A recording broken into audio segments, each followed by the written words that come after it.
Can everybody see that? Yes. Cool. Um, Yes. Brilliant. Um, my name's Lucy, as Mia said, and I've been debating for a long time. A tiny little bit about me from myself before I jump into everything. I am not a conflict management specialist, but I am good at persuading people and debating. So that's kind of where I'm coming from today. If you do have any questions and you think it's incredibly pressing to the slide that we're on, please feel free. I'll probably at the end of each slide say, does anybody have anything? Or if it's really pressing, feel free to raise a Zoom hand and I'll try and get to you. I'll see it. If I don't get to you straight away, I'll try and get to you as soon as possible. Or if at the end you want to ask anything, that's absolutely fine. Again, it's being recorded, so just you can keep that in mind, but I'm sure we can edit anything out if afterwards you didn't want it to be included in the recording. Um, a tiny bit of my background that I think is helpful for this before I jump into the first slide. So I went to a Jewish school in Dublin, but I am not Jewish. So that in and of itself was quite different. It was a very small private school. I then got into debating because my English teacher got me into it. And then through that, I have managed to travel Europe and parts of the world relatively cheaply with debating. Through that, I've made close friends and some less close friends from very different backgrounds, from all spectrums of the political spectrum, but also different language backgrounds, religious backgrounds, economic backgrounds. And I do think part of that is very important when it comes to arguing your point, is understanding where other people might be coming from, what their backgrounds are, and especially if you're coming at it from a charity or human rights standpoint, knowing who you're talking to, what they might be going through themselves, and what they're bringing to the argument, is also part of debating. It's not just about what you want to say; it's about where they are and how they'll hear you. Before I jump into the slides, Robert, do you have what you need set up? You do. Brilliant. Um, Next slide. Okay, first of all, setting the scene for your argument. Obviously, in every situation, this isn't going to be possible. Sometimes you will have to argue on your feet. You won't be ready, and it will happen. But even prior to that, all people who want to defend their stances at any point, especially if you're working in human rights or just in generally in any job you're in or in your friendship circles, etc. Knowledge and research, I think, is the first step to any strong debater. Knowing what you're talking about, whether it's the news and current affairs, whether it's broadening your circle, as I said earlier, the more people and their experiences that you can understand and know, it helps you fledge much more well-rounded arguments. Than if you're only coming from a one-sided, your own personal point of view or a one-sided point of view.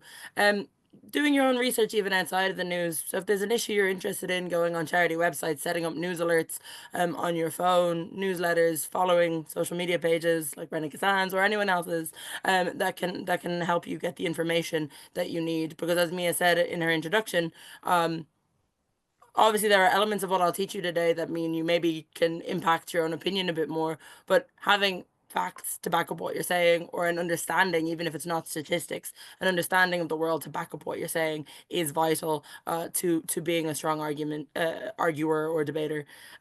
Timing, are people in the place to actually listen to what you're saying?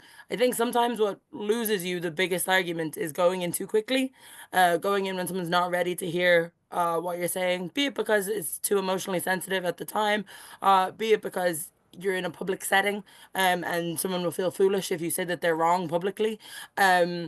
Or just be it because it's too recent, the issue is too recent and you need to let things settle. It's a thing that the UN even uses. If something is too recent, they agree to place something and have the argument and a debate at a later day. Are you in control of your emotions? I think is important. This is not to say that emotions and emotional arguments cannot be incredibly important, but I think having a control over them, knowing if you're able to give an argument fully, or have a debate or a conversation fully without getting too angry or too upset, looking after yourself and those around you before you have the argument is also massively important. And ultimately, do you know what you want to say?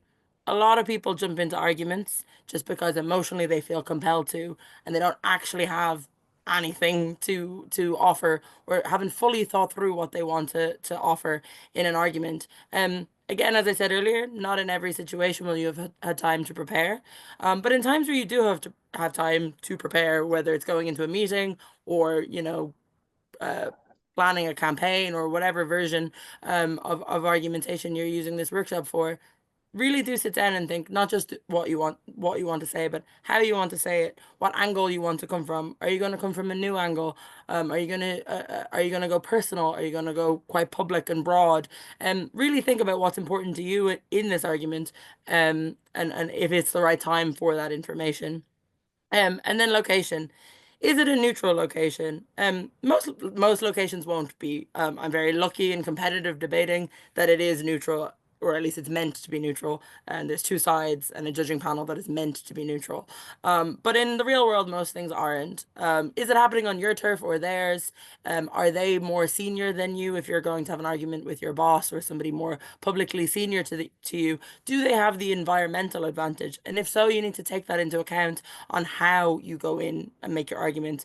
In a few slides on, I'm going to talk about how we can disagree with people, and that's a really important one. If they are already at a more if they're at an advantage either socially or environmentally, you need to make sure you're taking that into account, or else you'll be silenced quite quickly, or you will feel less confident, or you might let your emotions take the better of you. Equally, if you're in the advantage, think about that.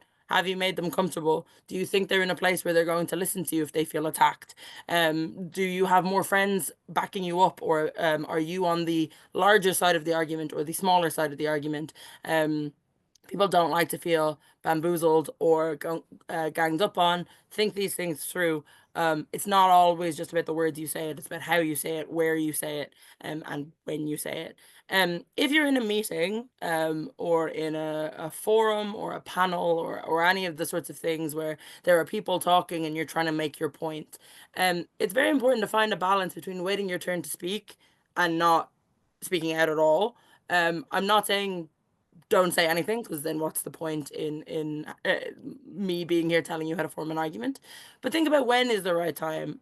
I find, especially if you're the more junior person in a meeting, or if you're the weaker, you perceive yourself to be the less supported argument, letting the panel or the board meeting or whoever make all their points, or at least get to the point where they've kind of felt like they've had a chance to speak, and waiting for a quiet point where now you can come in, you're a lot more likely to be listened to, because you've heard them out. You've done the active listening that we're about to talk about, and you have placed your argument at the right time, in the debate or in the argument or in the meeting that you're in. So these are important things to think of. On my feet, if I'm having an argument with somebody, I will still think through, am I on the winning side or the losing side of this? Am I the bigger person or the smaller person? Am I younger or older? Very quickly in my head, just so I can maybe think about how I do this. I don't argue with my boss the same way I argue with my friends at the pub. And these are important things to think about before you start your argument.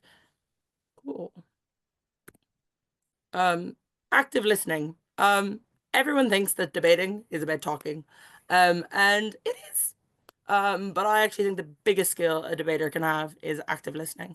And what is active listening? It is not just hearing the words that they are saying, but trying to read around the words that they're saying, understanding what they're trying to tell you. Not every person will have done 10 years of debating and be able to articulate themselves perfectly. They might get emotional, they might get angry, they might not fully express the statistic very well. But they will still have their lived experience that they're trying to convey to you, and you should be trying as much as you can to understand what they're saying to you before you tell them that they're wrong or that you're right. Um, why is that important? Or sorry, how do you do that? Asking small questions. Why do you feel that way? What experience brought you to think that? Is there something I'm missing here? Small things like that to show them that you are listening. Build up their trust in the conversation. If they're telling you something and they feel like they're not being understood, they're more likely to shut down the argument. So repeat back to them that you're understanding what they're saying. If they're explaining that they feel disenfranchised in the workplace, go, I understand that you don't feel like we're listening to you, or I understand that you don't feel represented in our workplace, or whatever the context is. Um, then understand who they are. So not just their background or what they're trying to say to you, but what are they emphasizing? most people, when they talk about something, they'll repeat similar sorts of anecdotes or issues a lot, or they will be pushing more of a quantitative or qualitative kind of mindset. So are they someone that's like throwing statistics at you, or are they saying, this is how I feel, these are stories that I've heard? Try and figure out how they're portraying themselves, and then that will help you later on. Because if I'm the type of person that's only coming at you with stories and things that I've heard, if you then come back at me with stats, I'm probably not going to interpret your argument as well as if you came back with me with a story that demonstrates the statistics you're talking about. So if you know what you're talking about, you can either throw stats at them and facts at them, or things that are highlighted in the news, or you can equally walk them through that a little bit differently by explaining the story of, the people that Donald Trump's policy is currently impacting, or whatever argument you're having. And then last thing is track what they're saying. So tracking their arguments is the more technical term that we would use in debating, but this is actually just following the logic of what they are presenting you. Um, and when you can do this, this is how you don't have to be in 2 hour long arguments. Because if you can track everything somebody's saying and just figure out what the root of their argument is, a lot of people will spend a lot of time giving you a lot of red herrings or a lot of little things to annoy you in an argument.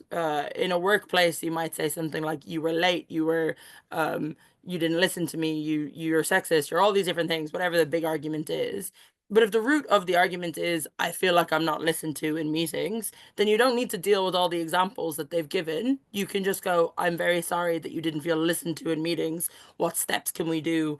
What steps can we take to resolve that?" If you're talking about a group of people, say for instance, at the moment, the UK government is not the disabled community, not the biggest fan of the UK government at the moment, cutting a lot of access to welfare for disabled people. If you're having an argument about that with somebody and they're saying, "But it costs a lot of money, but there's people that lie, there's people that fake it, there's all these different things. Some people, I also need welfare, I also need all these things." The root of that is ultimately, does the government have enough money for this? Or does the government, are the right people getting the help that they need?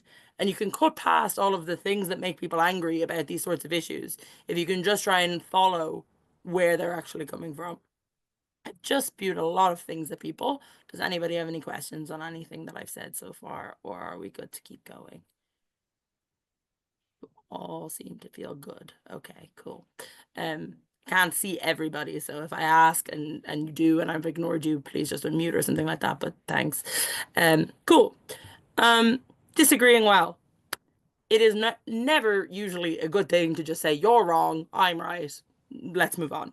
No one's ever really going to listen to you if you do that. It's sometimes all you want to say when you're talking to somebody who listens to all the podcasts you hate and has all the opinions of the other side of the political spectrum that you can't stand. But that's not how you're going to ever get any change in the world, or how you're ever going to get anybody to change their opinion, or win an argument, which is ultimately the goal, I suppose, of arguments. Or learning is also a point of an argument. Multiple different ways you can disagree with people. The first one is, I understand the root or cause of the problem, but I think the manifestation of the problem is different. So to say that in real people terms, I hear what you're saying about the government, but I think the reality of how people feel this policy is different to what you think it is. So we can agree that the government has had to cut welfare and that has impacted people. But if you're arguing against somebody and they say, "Well, this means that, everybody has to make cuts and everybody is dealing with the cost of living crisis," you can go, "I agree with you that everybody is dealing with this and that the government has had to make cuts. But the reality is that there's individuals that are hurt a lot more by this policy than other people. That there are people now not able to feed themselves or not able to get the benefits that they needed to. Or maybe it's not that we should be cutting welfare, it's that government spending in other areas is inefficient." So you can say, "I agree that the issue is we need to cut money somewhere, but I think the manifestation of how we're cutting money is a big problem." If you can do that, you've demonstrated to the person you're debating against or arguing against that you've listened to what they are saying, that you are capable of agreeing, and that you are capable of learning from what they're saying, but that you just have a slight disagreement with them. Now, it might not be slight, it might be quite large in your head, but the way you can package it to them, and be a lot more compelling in your argumentation is to characterize the problem for them. Characterization, and I'll go into this a bit more later when I talk about impacting an argument, is majorly important. I think a lot of people go into arguments and they think that everybody agrees on facts and on basic things. Most people live in very little bubbles, and they don't always know what it's like to be a person with a disability or be a person from the Jewish community or any other community. A lot of men don't know what it's like to be a teenage girl, and a lot of teenage girls don't know what it's like to be a grandfather of a large family, right? So we have to be able to characterize to people what we see the world as and be willing to listen to their characterization, see what overlaps, and then discuss what differs. The second thing you can do is I agree with you on the issue, but I disagree on scale or on size. And this, I think, usually is quite an impactful one. And it can go in either direction. You can say, like, often when I'm arguing with my mother, for instance, and she'll be like, oh, there are, criminals coming in and breaking the law, and they're breaking through the borders and all refugee crises and all these things. And I'll be like, if I just say you're wrong and that's not what's happening, she just thinks I don't understand. But if I say, I see what you're saying, and I know that, there's been examples in the news of individuals that have maybe committed crimes and they've been undocumented or they've been documented, but they're from insert whatever country. I agree with you. But the thing I disagree with is the size, that it's not that common, that actually for every one that does that, there's 500 that don't, or there's 1,000 that don't. Then again, person has felt listened to, more likely to engage with you because you can pinpoint, I'm not saying you're wrong, I'm saying you're misunderstanding the size of the problem. Equally, you can flip that and go, um, very often would say the LGBT community or with mental health problems. A lot of people who don't understand those issues will say, oh, it's quite niche. It's quite niche for people to have these issues. And if you can highlight, well, actually, 1 in 3 teenage girls has probably already been diagnosed with something by the time she's left secondary school, and it's actually a much bigger problem than we realize, then you realize the empathy that they might have felt for that smaller community could also grow if you can grow the size of the problem for them as well. Cool. So the next thing I would say is, I disagree with you on the main cause of the problem, but I acknowledge that there could be other ways that that problem manifests. So it's about what's the cause of the problem. We agree that there's a problem at the moment, in uh people's engagement with the news or people being ill-informed, fake news. But maybe I would say the cause of the problem is social media, and somebody else would say the cause of the problem is politicians themselves lying or whatever. Fine. We're agreeing on the problem that people are ill-informed. Let's now discuss what the cause of that problem is. So again, we've not said each other are wrong. We're just disagreeing on smaller points within the debate or the argument. Your suggestion might work, and this is usually actually a very effective one. Your suggestion might work, but I think it causes another harm or it prevents us doing something better. So you can argue on alternatives. You can say, look, everything you're saying is right. I actually don't think that what you're saying is wrong. I just think that if we did the policy you said, it would mean we would use that money up and we could have used it for something better. Or if we did what you said, it will cause your problem, it will solve your problem, but it will create a much bigger one somewhere else. So we can solve the problem maybe by giving Zelensky this, but if we give Zelensky this, then, it opens up a minefield and Putin reacts in an even worse way. Those sorts of things. So you can concede that you think something somebody has said might work, and it might be great, but just a bigger problem is more important. Lucy, Yeah. sorry, I keep putting messages in this in the no one's, Oh, I don't know if anyone's reading the nothing's coming messages, up but for me. I'm so my sorry. apologies, Lucy. If you could speak a little bit slower, because the screen reader just literally cannot keep That's up so with fair. you. That's so fair. Apologies for that. No, no, no, that's all right, darling. I'm sorry to interrupt you. No, Thank you. no. Thank you. Thank Thank you. you. Yeah, that is the one curse of my 10 years of doing this and being Irish that I speak rather fast. But I'll do my best. If it's a problem again, please let me know. So we can talk about alternatives, things that are more important, and weigh on alternatives. Um, Tipping point is quite important. And this in particular when it comes to disenfranchised groups or uh, gender or human rights or any of these things, this is the biggest flaw I see in debating.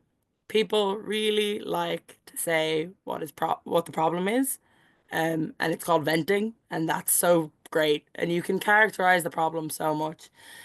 But if your argument isn't actually changing anything or not reaching a tipping point, as we call it in debating, it becomes not necessarily an argument or a debate or a disagreement. It is just a sharing exercise, which in and of itself can be good.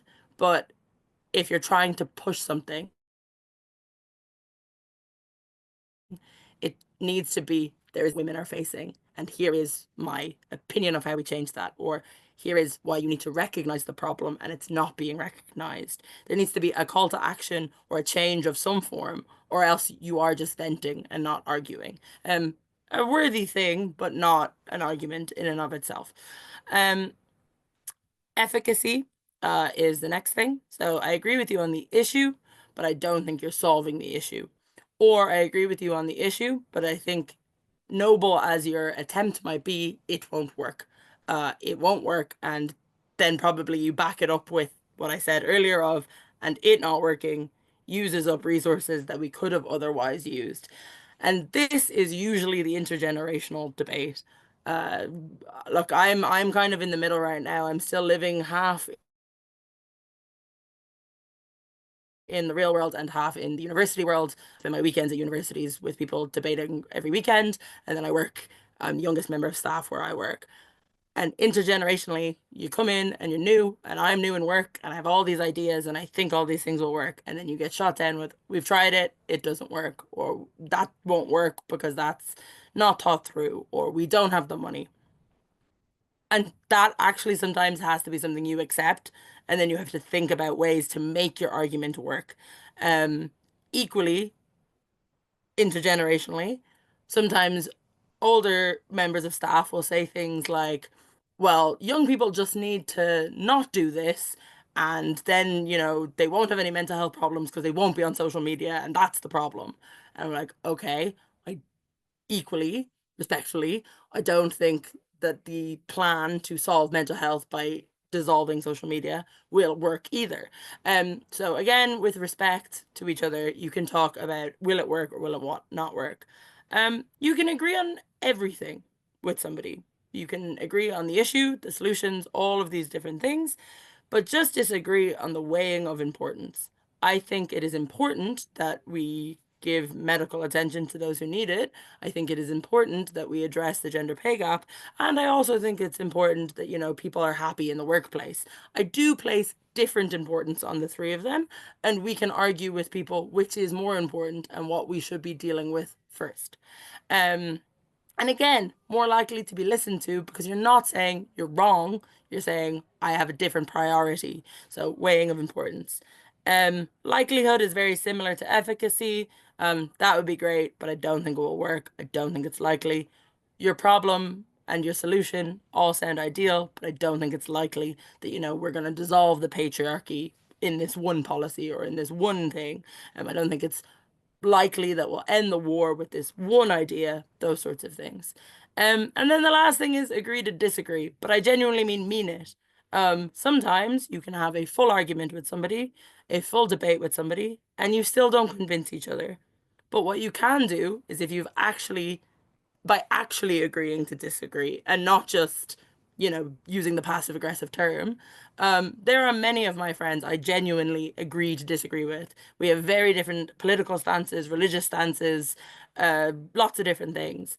And every time we have an argument, we learn something from each other. We don't change our opinion necessarily, but we learn that there are different groups that have different opinions, and we learn how to coexist within the world together. And then in the future, when we do then agree with each other, it means a lot more because then when their allies or their friend group that I'm not friends with or their coworkers or whoever that I am not with, when this person then backs me in an argument, it really means something because we've acknowledged that we've agreed to disagree on, say, the Middle East or on gender. But then when we agree on healthcare policy, it means a lot more. So the last one that's not there is this is a terrible person and they're never going to agree with you and maybe you don't engage with them, but we hope that they're very few and far between. um Now the more mechanistic stuff. So before I jump into that, anybody have any major questions for me? Lucy, can you share maybe with the art of disagreeing, maybe a memorable debate where one of the techniques of disagreeing, something that stands out, just so we get Yeah. a live So sense. I was once in a debate about social justice movements and human rights organizations using bodily harm as a means for getting their point across. Me and my partner were the only two women in the debate. Everyone else was male, and everyone else was talking about efficacy and whether this would work or not work. That the public wouldn't like it, or that the public would feel sorry for people, or all of these different things. And me and my partner decided to show them all that they genuinely didn't understand why individuals fighting for human rights would feel the need to, set themselves on fire or tie themselves to roads or do any of these things that might hurt them.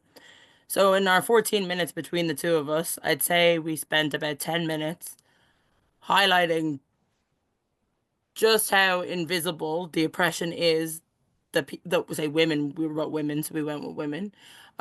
Just how much that oppression hurt us. We characterized it saying you're completely misunderstanding the issue here, that it's not that society doesn't know that sexism exists, and it's not that society doesn't understand that maybe women should be paid more or not assaulted or all the problems that women face, but it's that it's invisible in many senses, that you don't necessarily see everything that goes into all of it, that you don't have access. It's not like there's a policy meeting that you can change it and we change everyone's opinions. So when you can, we then said, so that when you can show people how much you're hurting inside externally, that's the only way people can see how big an impact that they've been having on you. That it's not only about efficacy insofar as politicians changing their minds, but it's also that now every woman can turn to the people in their life and go, see, look at this, look how bad it was that, this woman went for it. So we pushed from what I was saying on the last slide. We pushed really hard on the problem that everyone else is discussing is the wrong problem. You're starting the debate at the solution end of it, but we need to start the debate on the understanding how bad and how big the problem is. That the scale and size of the problem that oppressed people feel is so much larger than anybody else in this debate has understood so far, and that it's not just a debate about minor political things. So I said, in the efficacy point that I talked there, I said, on opposition of this debate, you all seem to think that if women all just went out and voted differently tomorrow, that everything would be solved and that everything would be better. But it's not about that, because you can't vote for something if nobody understands it. You can't vote for change if people didn't even understand what change you wanted, or you yourself don't even understand what change you necessarily want, because you just really need people to understand that it's not okay, like how you feel. Um, a lot, yeah. So that's one of my biggest, like, kind of very showboaty arguments that I've done. But day to day, you can just be very technical in some of these, and I can have a lot of fun. Like last week, I had a lot of fun in a debate about China, where I just explained that the international. Well, sorry, I say I had a lot of fun. It's not a very fun argument. But everyone was saying that if China did this bad thing that we were debating, that the international community would sanction them, and they would never. I was about invading Taiwan. They were like, they'll never invade Taiwan because we'll sanction them and we'll do all these things, and they'll never do it. And I just said, I don't think that you understand there's not efficacy to your argument because the United States and the West will never sanction China to the point where that's actually going to hurt them. Because if that were true, given the current treating of the Uyghur Muslims, we would already be doing that, but we're not. And the reason we're not is they give us cheap goods and we prefer that. So you can push as much as you want that the West will, but I think that's inefficacious and unlikely because they won't. Because if they were ever going to do it, we would already be doing it because of the Uyghur Muslims. I will flag with that for anyone who's a Rene Kassan person. I do not know half as much or a percent as much about the Uyghur Muslim injustice as Mia or anyone in the organization, but I was able to use some conversations I had with Mia within my arguments, as I said earlier. Knowing people and their different experiences can help you in arguments. Thank you for the win in that debate, Mia. Thanks, Lucy. That was great. Justifying your argument in a practical sense. So there's practical arguments and principled arguments. Most arguments are actually practical, but I will do some principle stuff later. On the screen, you will see, or hopefully the screen reader can show for you, there are many things that I think actually are fully needed to form a fully coherent argument. And it is a lot of things, actually, and I think a lot of people don't realize that. So you need characterization. First of all, what is wrong? What are we talking about? Or what is right? You could be defending something equally. What is wrong? What is right with the world? What is your claim? What are you bringing to the argument? What should we be doing or what shouldn't we be doing? Now, the three things that are important for any practical argument. Incentive. Is there a will for us to do this? If there is no incentive to do something, it doesn't matter if we can do it or if we should do it. If no one is going to do it, practically, it doesn't matter. Capacity. Is it possible? Lots of things would solve the world, but is it possible? Do we have the money? Do we have the technology? Do we have the time? Are we capable, or is the actor that you're talking about capable? Is the state of Ireland capable of solving something across Europe? Possibly not. Is the European Union more capable of solving something across the island of Europe? Different actors will have different capacities when it comes to these sorts of things. Efficacy. Will it work? And how will it work? So again, it's not just telling people it will work. You have to walk them through how you believe it will work. What will it cost? Who will do it? How do the mechanisms of what you're saying function within the real world? Likelihood, will it happen? Because again, you could have incentive. You know, most people. Contribution turns upside will be at this time. It is a really, really vital time to get your support. So, Vital time for support.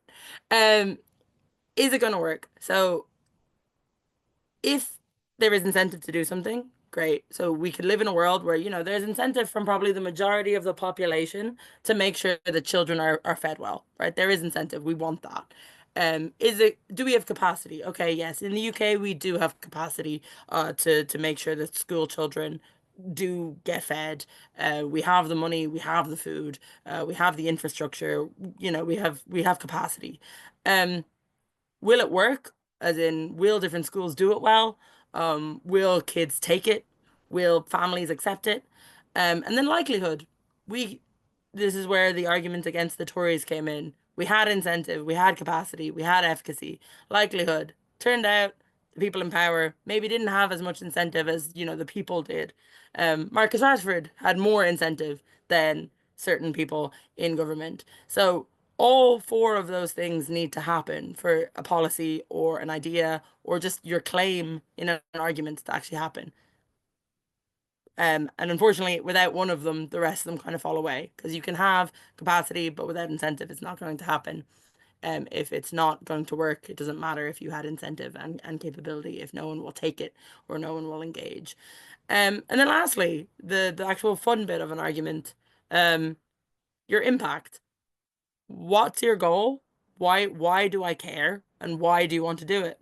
Why do we want to feed kids? Well, for the very empirical reason that, you know, they deserve it for health, but also just you know, if they have full stomachs, then they can engage in school better, and then they can learn better, and then maybe they can get better education and reduce the poverty cycle. And you can go further and further with your impacts. And then that's called impacting your impact. So it's not just impact food in child's stomach, it is food in child's stomach. Then they can engage in school. Then maybe they go home and they sleep better, and there's less issues at home because the parents are less worried about their kid having food in their stomach. And you can really stretch out your impacts so much more. And that's also how you convince people. It's not just about, taking that one job away from a parent. If someone is more conservative and they think, parents should be doing this, it's not the state's job, it's not the school's job. And if you say, well, we make that parent's life 10 times easier if we do this one thing, then maybe they can spend more time, finding that job or doing those things that you want them to be doing from a more conservative standpoint. And then the last thing you can do is you can scale your impact. So a little bit of what I said there is scaling your impact. It's how many people this affects, how broad, how sweeping, the impact can be. But also you can acknowledge it impacts different people differently. In some instances, it's literally being the only meal that that child will have. But in others, it's a bit easier for parents not have to do a packed lunch. And that's also an impact that you can say. You can give multiple. And this makes you seem more realistic, that you're not so idealistic that it's, just about the most intense of circumstances, that it can be beneficial in all circumstances. Um, and this applies to any argument you're making, whether it's, the government ought to be giving aid to X country. You've got to characterize what the problem is, why it's so dire that aid is required. Claim we should be giving them aid. Incentive, why do we care? What incentive do we have to give these people aid? Sometimes it's a reciprocal thing. It's like we do it so that, if it ever was needed in return, we'd get it. Sometimes it's just that we care. We have a shared identity. We have a shared border. We have whatever capacity. We have the money to do it. We should. Efficiency. It will work. This aid will help, solve the starvation crisis in X country, or will, help fund the military in whatever.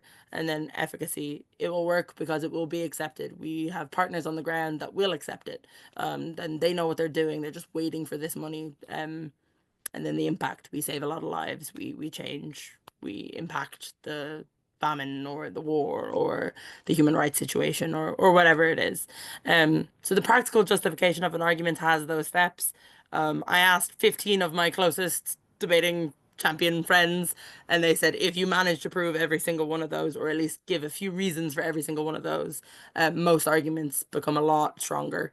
Even if you only give a sentence for each one of them, you will sound a lot stronger than just, I think we should give aid to X country because I think we should, or because it has worked before.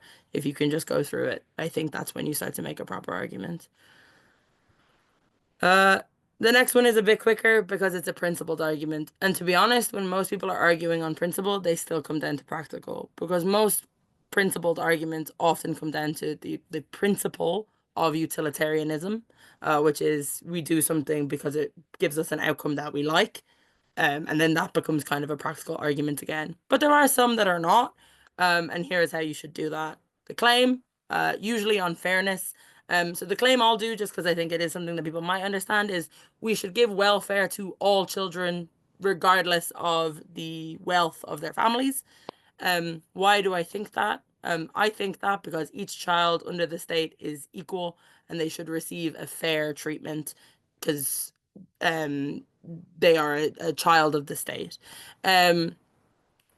What is the why is it applicable to the argument we're having? So if we were arguing about, welfare budgets, then this is probably why I would say this principle is relevant to welfare budgets, because it's how I believe welfare budgets ought to be made. I believe they ought to be made equal and fair, say, for instance. Is there anywhere else where we see a similar stance? So yes, there's lots of places we give the exact same rules to everybody. In some countries, all education is free, regardless, and if your parents can afford it or not afford it. In some countries, all healthcare is free, regardless of if you have the bank balance to pay for it or not. So there are other places that we do this.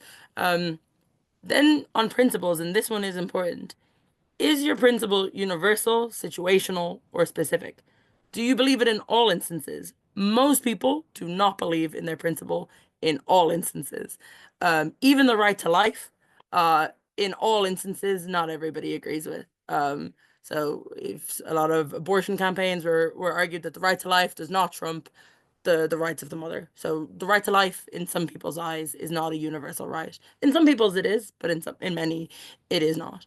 Is it situational? Do you only believe in the principle in the situation you're depending on who the person is?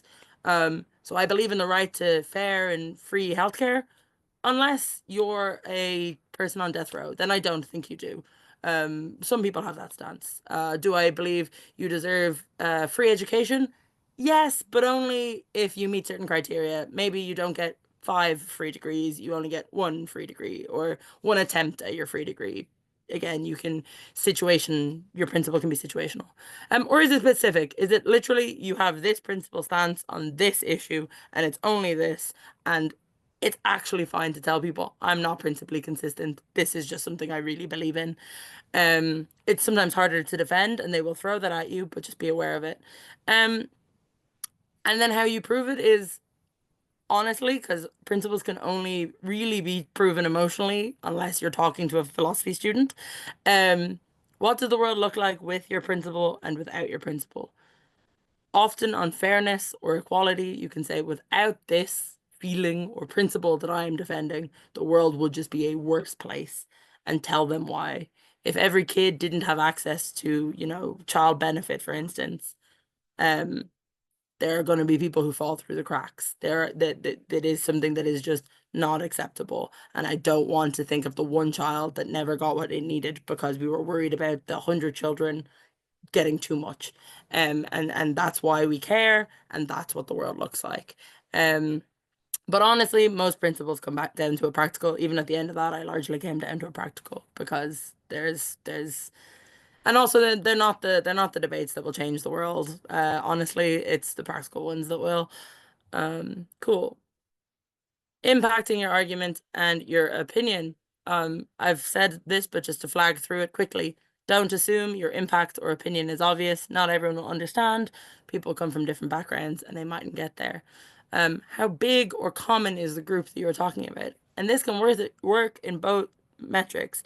My thing that annoys me the most in debating and in life really is when I make an argument and I say minority or marginalized groups, and then people go, that's only a tiny group.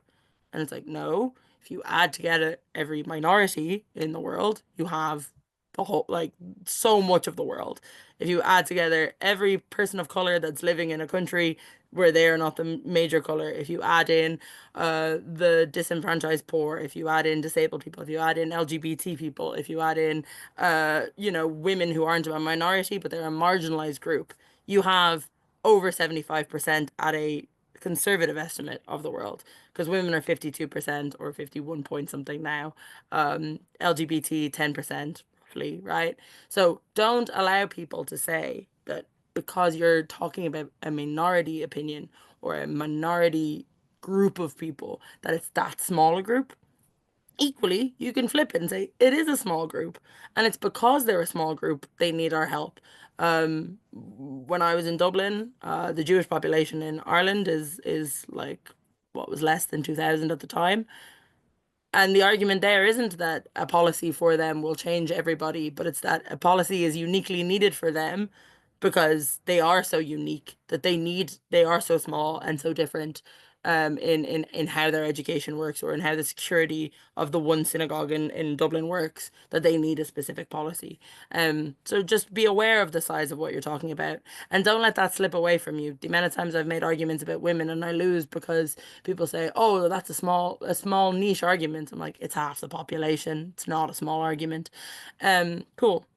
What's the difference? Coming back to what I said earlier, venting. Maybe I just gave a big vent about being a woman and it being hard. Have I actually changed anything in what I'm saying? What's the, as you would say in debating, counterfactual? Jumping to the bottom of the screen. What's the counterfactual? What changes? If I want to talk about, increasing pay for women in certain areas, what changes? Is it just that their bank balance changes, or do they also now feel respected by society? Is society more likely to respect them because now, they can achieve more power in the workplace and be role models and do all the things that we were told for ages that they can't? So what actually changes? But equally, what stays the same? Because you don't want to lose an argument by going, if we give X group this, it solves this little problem. You should still acknowledge, okay, the patriarchy will still exist, or, the wealthy classes will still exist, and they will still hurt us in this way, this way, this way. But we can at least get this little thing solved right now, and then we can work on the rest later, or we can keep going after that. Um, all arguments, all debates. This is the simplest way I've told it to young people when they start, and whatever age you might be when you start your journey in debating.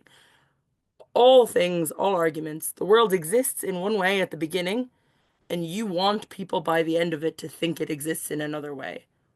Or if you're defending something, they believe the world is different to what it currently is, and by the end of arguing with you, you want them to believe it exists as it does.